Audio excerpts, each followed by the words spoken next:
12ই ফেব্রুয়ারি নির্বাচনের পর বদলে গেছে বাংলাদেশের ভেতর বাইরের অনেক কিছু। একদিন পর বিএনপি চেয়ারম্যান তারেক রহমানের নেতৃত্বে গঠিত হতে যাচ্ছে নতুন সরকার।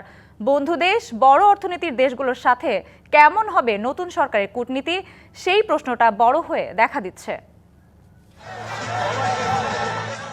নির্বাচনে বিপুল বিজয়, বিএনপি চেয়ারম্যান তারেক রহমানকে শুভেচ্ছা জানান ভারতের প্রধানমন্ত্রী নরেন্দ্র মোদী, চীন, মার্কিন যুক্তরাষ্ট্র, ইউরোপীয় ইউনিয়ন সহ বিভিন্ন দেশের নেতারা। বার্তা পরিষ্কার হয়ে যায়, বাংলাদেশের আগামী সরকারের সাথে বড় দেশগুলোর সম্পর্ক কেমন হতে চলেছে।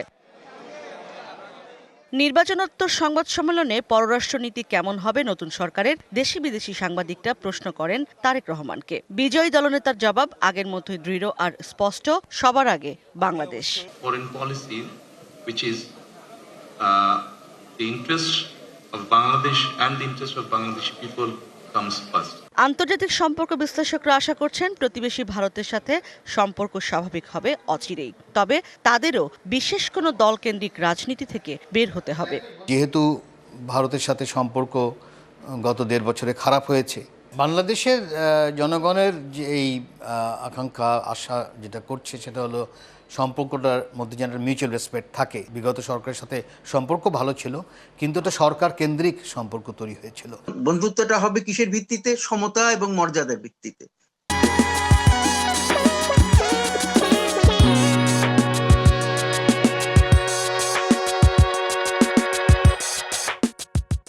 সমমর্যাদার ভিত্তিতে। সেটা যদি ঠিক থাকে তাহলে আমাদের সমস্যা হওয়া উচিত না। কারণ আগে যে পররাষ্ট্রনীতি ছিল আগের সরকার, সেটাতে অনেকেরই আপত্তি ছিল যে অনেক বেশি ভারতের প্রতি বেশি ঝুঁকেছিল।